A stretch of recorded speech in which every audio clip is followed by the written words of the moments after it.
नमस्कार मित्रों, eleven classes के यूट्यूब प्लेटफॉर्म पे आपका बहुत बहुत स्वागत है। हम गणित विषय को पढ़ रहे हैं। गणित विषय में ये हमारी 26वीं कक्षा होगी। हम जो सिंप्लीफिकेशन सरलीकरण वाले सब विषय को पढ़ रहे हैं, उसी में ये हमारी अगली कक्षा है।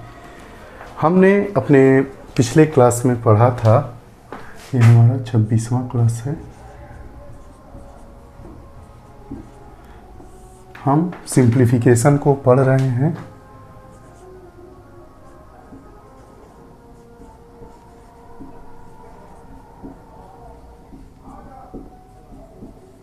या सरलीकरण, जो भी कहिए। इसमें हमने पढ़ा था कि बर्डमास का नियम क्या होता है और जो सरलीकरण में जो प्रश्न दिए रहते हैं उसको कैसे, किस संक्रियाओं के आधार पर, किस क्रम में उनको नियोजित किया जाता है, प्रश्न को सॉल्व किया जाता है। बर्डमास से हमारा अभिप्राय ये था कि बी फॉर ब्रैकेट्स, ओ से of, D for division, M for multiplication, A for addition and S for subtraction। Brackets मतलब कोष्ठक। कोष्ठक में हमने बताया था कि कोष्ठक 3 प्रकार के होते हैं। कोष्ठक ऑफ मतलब का, डिवीज़न मतलब भाग, मल्टीप्लिकेशन मतलब गुणा, एडिशन मतलब जोड़ और सब्सट्रैक्शन मतलब घटाना। इन्हीं चीज़ों को लेकर हम अपनी ये सरलीकरण की कक्षा को प्रारंभ किए थे। पिछले मतलब 25वें नंबर के क्लास में हमने ढेर सारी चीज़ों को पढ़ा। अब उससे आगे बढ़ते हुए कुछ और विविध प्रकार के, चूँकि इस सब्जेक्ट से, इस टॉपिक से प्रश्न पूछे जाते हैं, उनको सॉल्व करेंगे। प्रत्येक परीक्षा में इस टॉपिक से 2 से 3 प्रश्न आते हैं। आइए हम कुछ प्रश्नों को सॉल्व करते हैं। हमारा पहला प्रश्न कि राम के पास 100 रुपये तथा 50 रुपये के कुल 85 नोट हैं। मतलब 100 रुपये के भी नोट हैं और 50 रुपये के भी नोट हैं, लेकिन दोनों की संख्या कुल कितनी है? 85 है। संख्या दी गई है, दोनों का मूल्य दिया गया है, तो पूछा है कि 50 रुपये के कुल कितने नोट होंगे। सॉल्यूशन देखिए, कुछ नहीं करना है, हल। माना 50 रुपये के नोटों की संख्या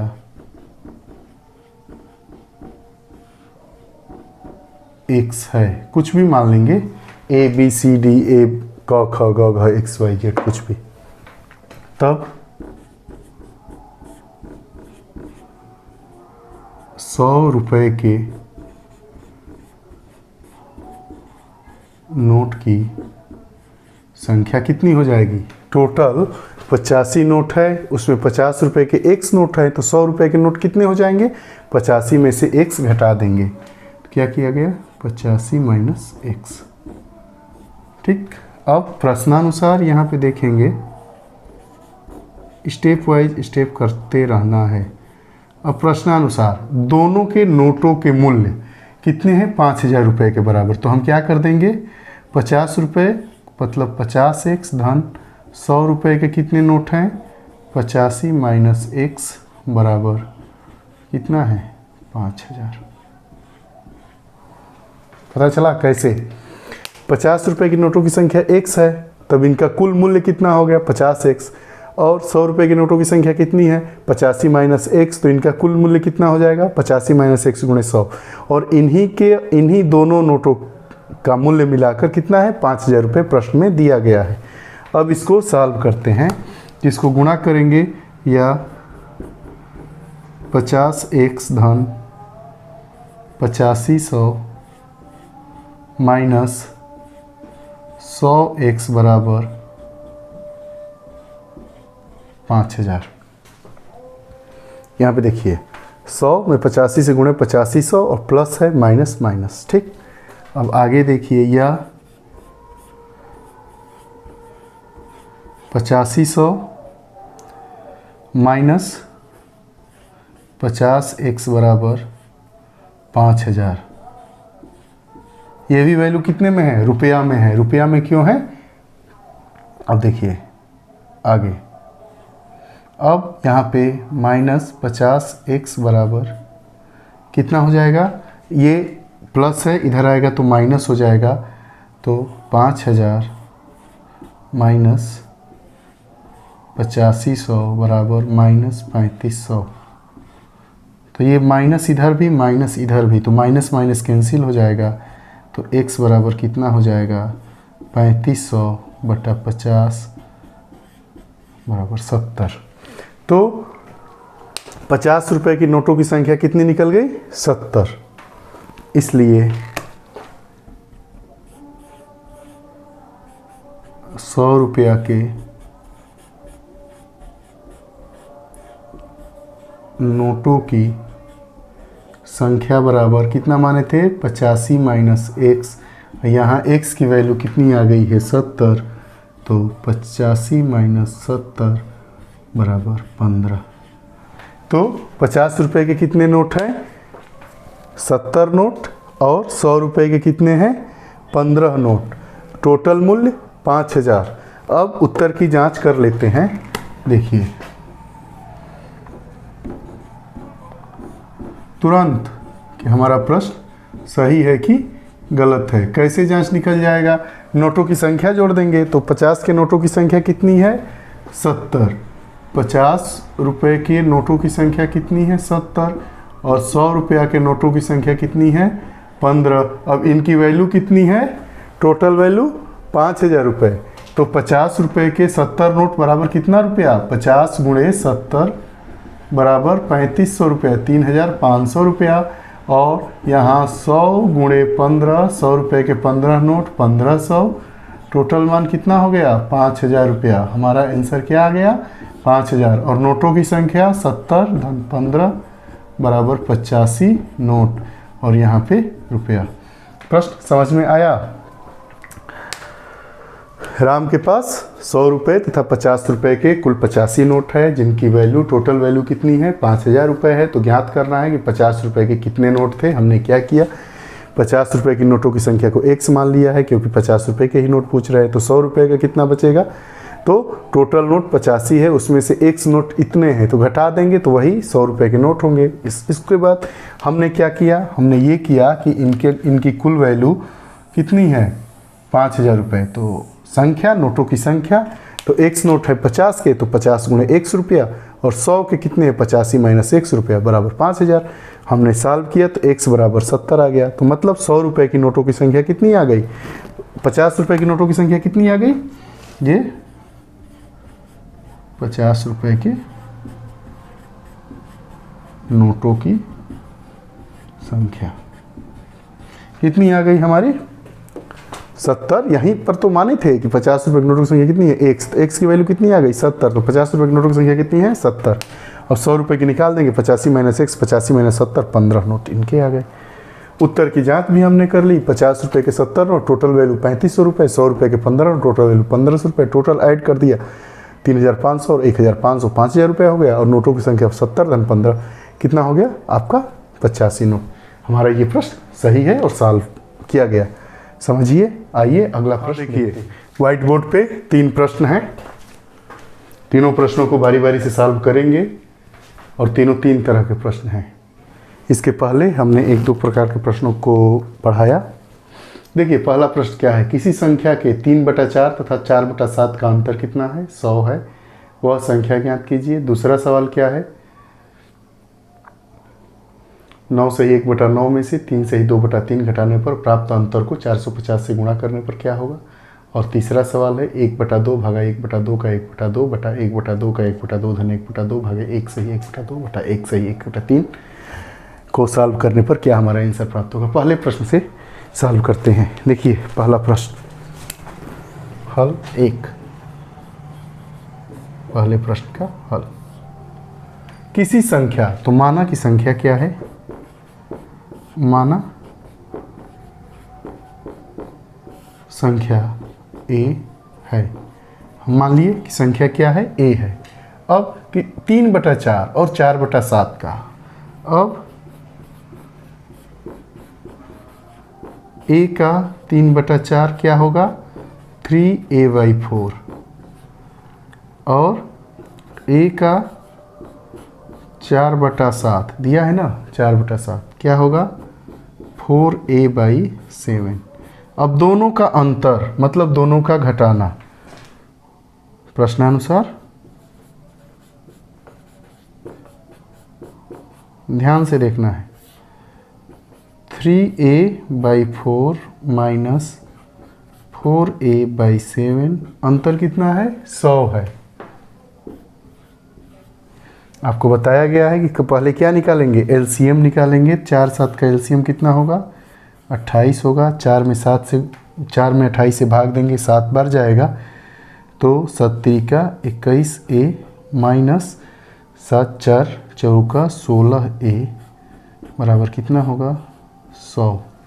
अब यहाँ इस प्रश्न को देखते हैं। यहाँ पे आया तो 21a में से 16a घटाएंगे तो 5a/28 बराबर 100 आएगा। तो 5 से 100 में भाग देंगे, 20 आएगा। अब कितना हो गया, इसलिए a बराबर कितना हो गया, 20 गुणे 28, 28 दूना 56, 560। हमारी संख्या कितनी मिली, 560। इसलिए अभीष्ट संख्या कितनी मिली, अभीष्ट संख्या जो a माने हैं बराबर कितना मिली, 560। हमारा ये आंसर हुआ। करना कुछ नहीं है, संख्या को हमने a माना। प्रश्न में जैसे जैसे कहा है कि संख्या का 3/4, 3/4 निकाले, 4/7, 4/7 निकाले, दोनों का अंतर 100 कर दिए, जोड़ घटाना किए, हमारा कितना आ गया, a का वैल्यू 560 आ गया। इसको जानते हैं ना कैसे किया जाता है। ये 21 कहाँ से आया, 4 से 28 में भाग देंगे तो 7 बार जाएगा, अंश में गुणा कर देंगे 3a से, ठीक। और फिर यही प्रक्रिया यहाँ करेंगे, 7 से 28 में भाग देंगे, 4 बार आएगा और 4 गुणे 4a/28 बराबर ये वाला, ठीक। उसके बाद हमने 21a माइनस 16a/28 बराबर 100, तो 21 में से 16 गया 5 और ये देखिए बराबर बराबर है तो 5 में इधर आएगा तो भाग हो जाएगा, 20 आ गया। अब तिरिया गुणा कर देंगे, a बराबर 560। हमारी संख्या कितनी मिली, 560। अब दूसरे प्रश्न की तरफ बढ़ते हैं। प्रश्न 2,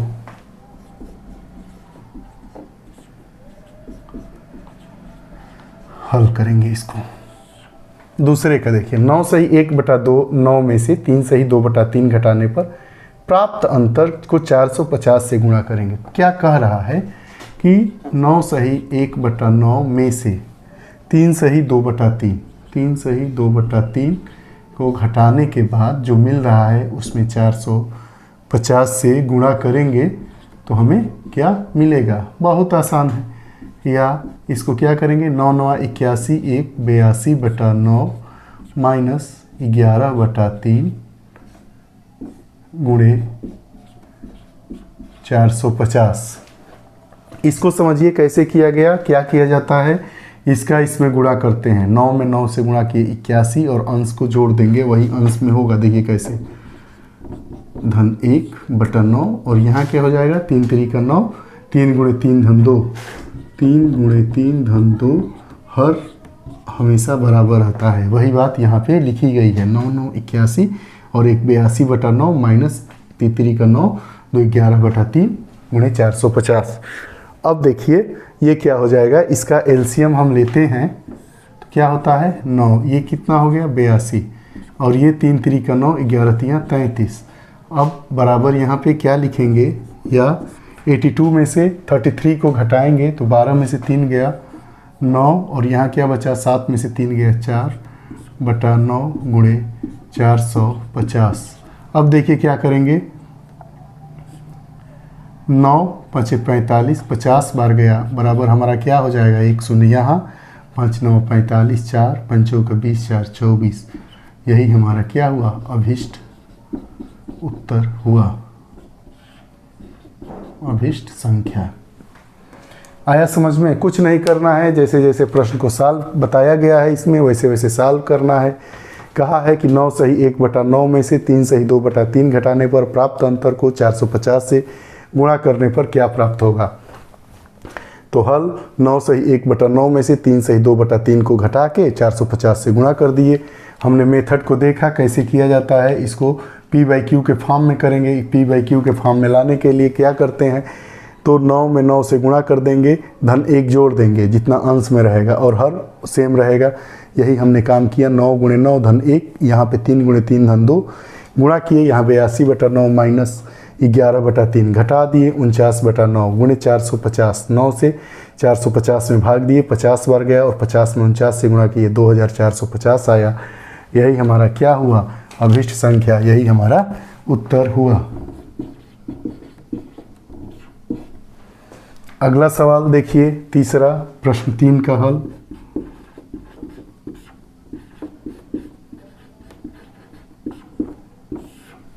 सवाल देखने में लेंदी लग रहा है, बिल्कुल ही आसान है। हम जानते हैं कि बार्डमास का नियम जो कल जिस पे हम अपनी कक्षा लिए थे उसके अकॉर्डिंग इस प्रश्न को सॉल्व करना है। पहले प्रश्न को लिखते हैं, 1/2 भागा 1/2 का 1/2 पूरे का बटा 1/2 का 1/2 धन 1/2 भागा 1 सही 1/2 बटा 1 सही 1/3 की वैल्यू क्या होगी।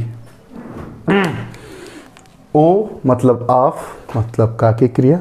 उसके बाद डी फॉर डिवीज़न, भाग को करेंगे, बराबर यहाँ पे 1/2 भागा क्या हो जाएगा, का मतलब गुणा 1/4 हो जाएगा, बटा यहाँ पे का की क्रिया, यहाँ पे 1/4 धन 1/2। अब भागा इसको P/Q के फॉर्म में करेंगे। 1 में 2 से गुणा करेंगे 2 और 1 3, 3/2 बटा 1 में 3 से गुणा करेंगे 3 और 1 जोड़ेंगे 4, 4/3 बराबर में यहाँ क्या हो जाएगा। अब हम जानते हैं कि भाग में इसके बाद वाला P/Q Q हो जाता है और P Q हो जाता है।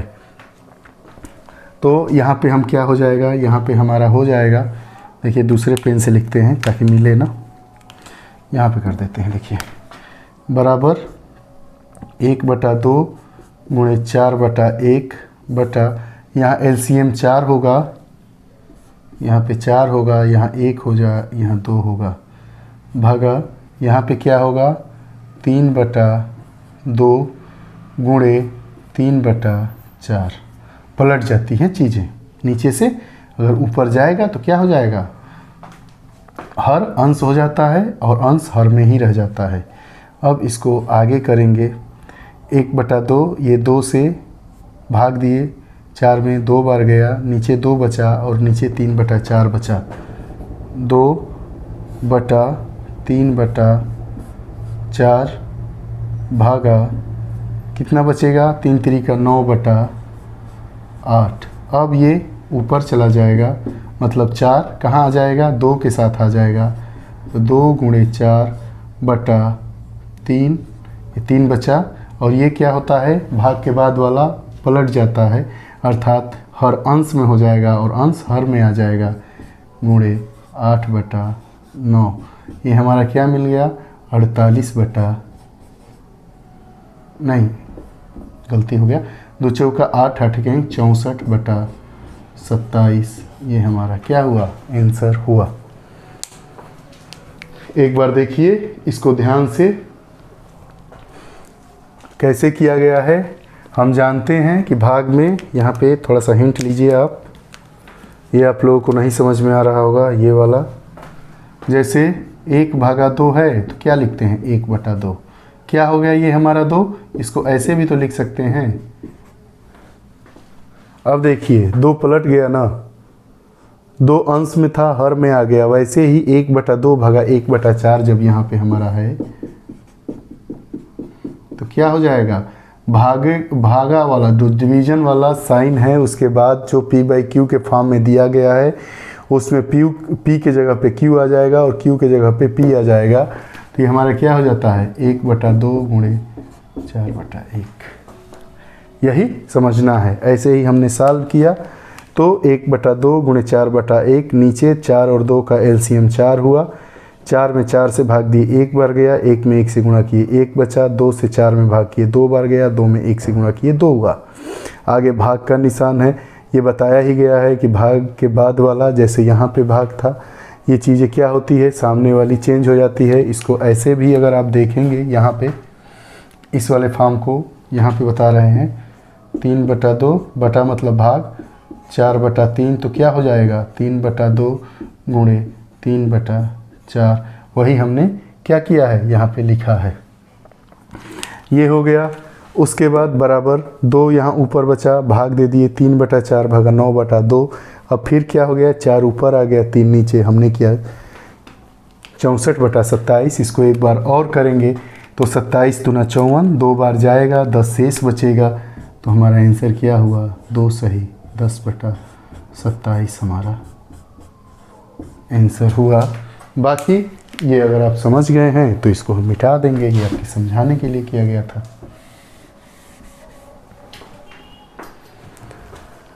तीनों प्रश्नों को देखा, तीनों 3 प्रकार के प्रश्न हैं। कृपया आप हमारे चैनल को सब्सक्राइब करिए और लोगों तक इसकी पहुंच को बढ़ाने के लिए शेयर करिए, लाइक करिए। आप हमसे फेसबुक पेज, इंस्टाग्राम, उसके बाद जितनी सोशल नेटवर्किंग साइटें हैं उसके थ्रू जुड़ सकते हैं। आप हमारी पुरानी वीडियोस को देखने के लिए इल्विन क्लासेस के यूट्यूब प्लेटफॉर्म पर जाएंगे, प्लेलिस्ट का बटन जब ऑन करेंगे तो उसमें 6 से 7 प्रकार की प्लेलिस्ट है। सब प्लेलिस्ट में अपने अपने प्रकार की बेहतरीन वीडियोस है जो एजुकेशनल, चाहे कॉम्पिटिटिव हो, चाहे एकेडमिक परीक्षाओं के लिए अति महत्वपूर्ण है। आप गणित विषय को अगर आप हमारे आज पहली बार हमारी वीडियोस को देख रहे हैं तो मैं आपसे निवेदन करूंगा कि आप हमारी पहली वीडियो से ही देखें गणित की, आपको बेहतर तरीके से समझ में आएगा। वैसे हमारी हर वीडियोस नई होती है और आप उसी वीडियो से भी प्रारंभ कर लेते हैं। इसको आपने देखा, इन तीनों प्रश्नों को, इसके पहले भी 1-2 प्रश्नों को देखा। आइए कुछ और प्रश्नों को आगे देखते हैं। देखिए व्हाइट बोर्ड पे 2 प्रश्न हैं, दोनों अपने आप में बेहतरीन प्रश्न हैं, बार बार पूछे जाते हैं। ये संघ लोक सेवा आयोग 2006 में यह प्रश्न पूछा गया था, ये भी किसी परीक्षा में पूछा गया है लेकिन इसका जिक्र नहीं। एक 80 मीटर ऊंचे गोल खंभे पर एक बंदर 1 मिनट में 5 मीटर चढ़ता है, दूसरे मिनट में 2 मीटर नीचे फिसल जाता है। खंभे के ऊपरी सिरे पर पहुंचने में उसे कितना समय लगेगा? मतलब 80 मीटर जो खंभा है, ऊपर 80 मीटर पिक पर पहुंचने में उसे कितना समय लगेगा, ये ज्ञात करना है। यूनियन पब्लिक सर्विस कमीशन, संघ लोक सेवा आयोग 2006 के प्रश्न पत्र में पूछा गया प्रश्न था। देखने में अच्छा लगा, सिंप्लीफिकेशन हमारे टॉपिक से जुड़ा हुआ था तो इसको भी हमने लिया। दूसरा प्रश्न क्या है? एक किसान के पास कुछ मुर्गियां और कुछ गायें हैं, इन सब के कुल सिर 240 और कुल पैर 640 है, तो मुर्गियां कितनी हैं, गाय कितनी हैं? ये भी प्रश्न बार बार पूछा जाता है। ये थोड़ा कठिन प्रश्न माना जाता है लेकिन बहुत ही आसान है। ऐकिक नियम पर इसको करेंगे, सिंप्लीफिकेशन का प्रश्न है इसलिए भी यह महत्वपूर्ण हो जाता है कि हमें सॉल्व करना चाहिए। देखिए पहले प्रश्न की तरफ बढ़ते हैं। ये मान लीजिए ये गोल खंभा है 80 मीटर का,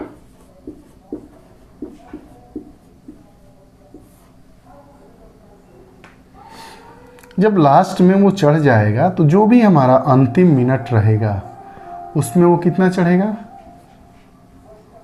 5 मीटर। और 5 मीटर चढ़ जाएगा तो यहाँ पकड़ के बैठ जाएगा बंदर, ठीक, बैठ जाएगा तो फिसलने का कोई डर ही नहीं है। तो हमें निकालना है कि जो 75 मीटर वो चढ़ेगा बंदर, उसमें उसको कितना समय लगेगा। जितना समय लगेगा उसमें 5 मीटर चढ़ने में जो समय लगता है 1 मिनट में 5 मीटर, तो ये 1 मिनट ऐड कर देंगे, हमारा आंसर आ जाएगा। तो देखिए हल करेंगे इसको। 1 मिनट में चढ़ता है कितना 5 मीटर। 2 मिनट में क्या होता है, दूसरे मिनट में 2 मीटर नीचे खिसक जाता है, मतलब 5 माइनस 2 बराबर 3 मीटर। यहीं से प्रश्न सॉल्व करेंगे। हमें चढ़ना कितना है 80 मीटर, लेकिन लास्ट वाले मिनट में वो 5 मीटर चढ़ेगा, इसलिए हम क्या करेंगे 80 में से 5 मीटर घटा लेंगे, क्योंकि जब वो पीक पे, जैसे ये मान लीजिए कि 80 मीटर का खंभा है, यहाँ 5 मीटर अंतिम डिस्टेंस में उसकी छलांग ही है ना 5 मीटर, तो ऊपर आके यहाँ बैठ जाएगा तो फिसलने का डर खत्म हो जाएगा। तो हम क्या निकालेंगे 80 में से 5 घटा देंगे, मतलब 75 मीटर। उसे चढ़ने में, बंदर को चढ़ने में जितना समय लगेगा उसमें 1 मिनट जोड़ देंगे, क्योंकि 1 मिनट में वो 5 मीटर चढ़ता है। 80 मीटर जो पीक पे बंदर चढ़ जाएगा वही हमारा मिनट होगा।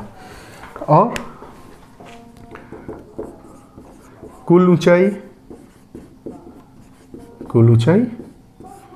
जिसपे 80 माइनस 5 बराबर 75 मीटर। यहाँ तक बात समझ में आई।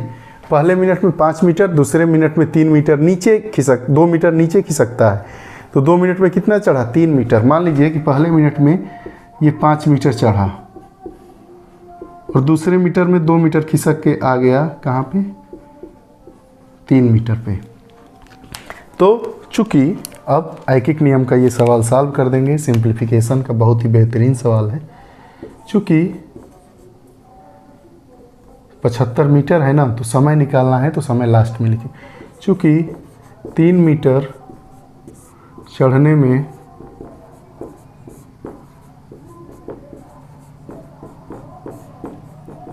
लगा समय बराबर कितना 2 मिनट,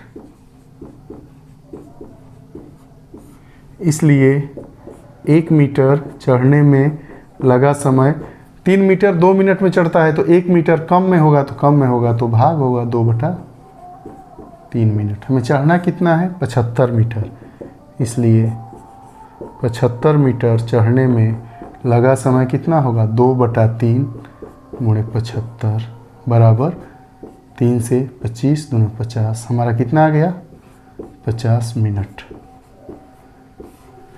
हाँ, वो 50 मिनट में जो ये हमारा 50 मिनट है, यहाँ तक मतलब 75 मीटर चढ़ गया है।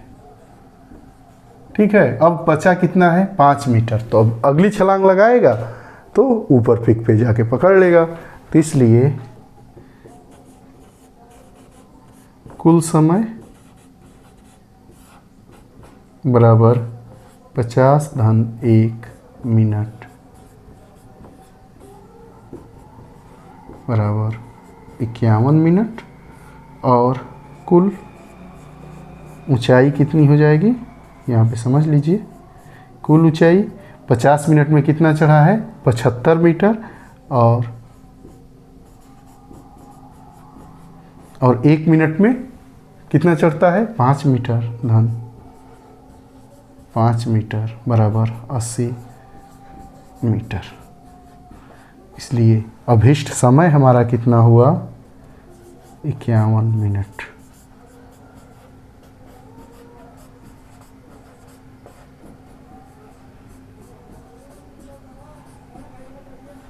समझे सवाल को, बहुत ही आसान है। अंतिम बार देखना है जितनी दूरी दी गई है कि वो 1 मिनट में कितना चढ़ता है। 1 मिनट में मान लीजिए 5 चढ़ रहा है, तो क्या करेंगे टोटल डिस्टेंस में से 5 घटा देंगे। क्यों? क्योंकि जो उसकी अंतिम छलांग होगी, अंतिम मिनट होगा, उस पर ऊपर बैठ जाएगा, उसके बाद फिसलने का डर ही नहीं है। तो 80 मीटर था, 80 मीटर में से 5 मीटर हमने पहले ही घटा लिए 75 मीटर। अब 1 मिनट में, पहले मिनट में 5 मीटर चढ़ता है, दूसरे मिनट में 2 मीटर नीचे आ जाता है। तो 2 मिनट में कितना चढ़ा, 5 में से 2 घटा दी 3 मीटर। अब 3 मीटर चढ़ने में उसे 2 मिनट का समय लगता है, तो 75 मिनट चढ़ने में 50 मिनट का समय लगेगा। 1 मीटर चढ़ने में कितना 2/3, तो 75 में 2/3 गुणे 75 पर 50 मिनट। तो कुल समय यहाँ पे तो चढ़ गया, और कुल समय 5 मीटर बाकी है, तो अगला मिनट और 5 मीटर, तो 5 मीटर जोड़ दिए 51 मिनट। यही हमारा आंसर हुआ। दूसरे प्रश्न की तरफ बढ़ते हैं। देखिए दूसरा भी काफ़ी बेहतरीन प्रश्न है। एक किसान के पास कुछ मुर्गियाँ और कुछ गायें हैं। इन सब के कुल सिर कितने हैं 240 और पैर कितने हैं 640। मुर्गियाँ कितनी हैं, गायें कितनी हैं, ये बार बार प्रश्न पूछता है। देखिए इसको भी सॉल्व करने का बहुत ही आसान तरीका है। अब देखिए जो सिर होगा क्या होगा, मुर्गी का भी एक, मतलब एक एक, मुर्गियों का भी एक सिर होता है और गाय का भी, लेकिन पैर कितना होगा, मुर्गी का 2 पैर, एक मुर्गी के 2 पैर और गाय के 4। यहाँ तक समझ में आ गया, गाय के 4 पैर और मुर्गी के 2 पैर, गाय का एक सिर, मुर्गी का भी एक सिर। मान लिया कि मुर्गियों की संख्या x और गायों की संख्या y है, तब सिर की संख्या देखेंगे।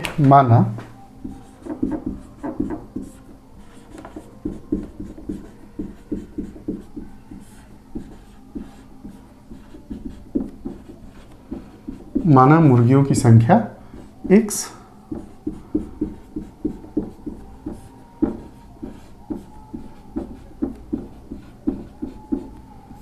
गायों की संख्या y। मान लिए अब प्रथम शर्तानुसार कुल सिर 240 है, तो सिर को अगर देखेंगे तो क्या हो जाएगा, x प्लस वाई बराबर 240, ये हमारा पहला समीकरण हुआ। अब पैर की संख्या, टोटल पैर, मतलब मुर्गी x हो गई और y हो गई, दोनों में मिला के इनके सिर कितने हो गए, 240, ये हमारा पहला इक्वेशन। दूसरा इक्वेशन क्या बनेगा, क्योंकि एक मुर्गी के 2 पैर तो 2x, तो 2x मुर्गी माने हैं तो कितने पैर हो जाएंगे, 2x, और एक गाय के 4 पैर, गाय की संख्या y माने हैं तो कुल पैर कितने हो जाएंगे, 4y, और टोटल ऐसे संख्या में 640। अब समीकरण 1 तथा 2 को हम क्या करेंगे, हल करेंगे। तो समीकरण 1 तथा 2 को हल करने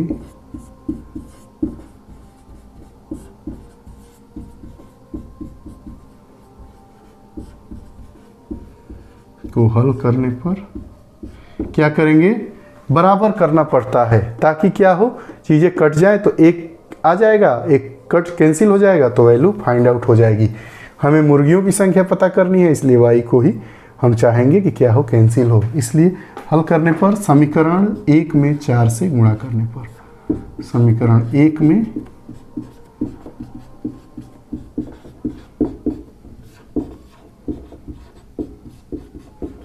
समीकरण 1 में 4 से गुणा क्यों करेंगे कि यहाँ भी 4y है, घटा देंगे, हमारा आंसर मालूम आ जाएगा। तब यहाँ पे क्या होगा, 4 से गुणा करेंगे तो इसमें भी 4 से, इसमें भी 4 से, इसमें भी 4 से, तो 4x प्लस 4y बराबर 240 में 4 से गुणा करेंगे तो 960, और यहाँ पे 2x प्लस 4y बराबर 640। क्या करेंगे, यहाँ पे घटाने पर, यहाँ घटाने पे क्या होगा, ये माइनस हो जाएगा, ये भी माइनस हो जाएगा, ये भी माइनस हो जाएगा, तो 4y कैंसिल हो गया। यहाँ पे क्या बचा, 2x इज इक्वल टू 0, 2, और ये बचा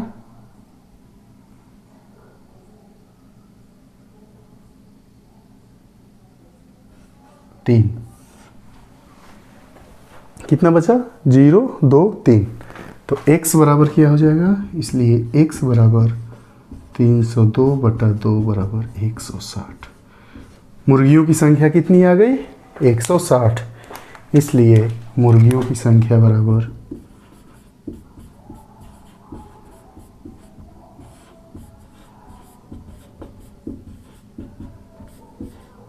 अब गायों की संख्या निकालनी है तो क्या कर देंगे, x का मान समीकरण 1 में रखने पर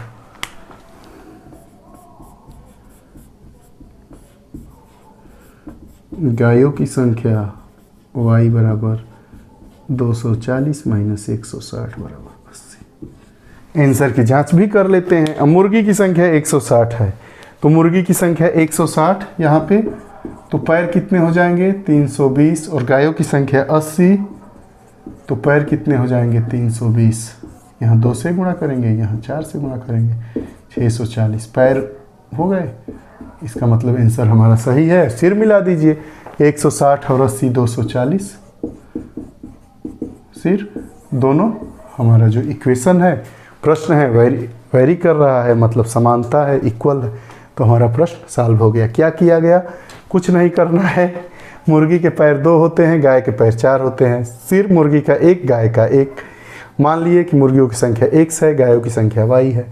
तो अब पहला इक्वेशन कुल सिर कितने हैं, तो कुल मुर्गियों के सिर और कुल गायों के सिर बराबर 240। तो गाय का भी एक सिर, मुर्गी का भी एक सिर, तो 1 × x x, y × 1 y। उसके बाद मुर्गियों के 2 पैर होते हैं तो 2 × x, और गाय के 4 पैर होते हैं 4 × y। इसकी वैल्यू जोड़ दी, 640 दिया है हमारे प्रश्न में। इक्वेशन को हमने सॉल्व किया, हमारा आंसर क्या आया, मुर्गियों की संख्या 160 है और गायों की संख्या 80 है। आप लोगों को आज की कक्षा कैसी लगी, आप हमें कमेंट बॉक्स में ज़रूर बताइएगा। इसके बाद अब हम अपना नया सेगमेंट, नया टॉपिक लेकर आपके सामने अगले वीडियोस में उपस्थित होंगे। अगर आप लोगों को कोई भी प्रश्न सिंप्लीफिकेशन से पूछना होगा तो आप कमेंट बॉक्स में यूट्यूब पे जो आप वीडियोस देखते हैं उसमें लिखकर प्रश्न को भेजिएगा, या पिक्चर लेकर प्रश्न को भेजिएगा। ये जैसा कि आप जानते हैं, आप लोगों के प्रश्न या आप लोगों की क्वेरी फ़ोन के द्वारा भी पूछी जाती हैं, कॉल करके। हमारा नंबर है 94 15 59 95 96 9415 599596 पर भी कॉल करके आप हमसे जुड़ सकते हैं। आप लोग हमारे साथ बने रहे। आप लोगों को उज्जवल भविष्य की ढेर सारी शुभकामनाओं के साथ बहुत बहुत धन्यवाद। नमस्कार।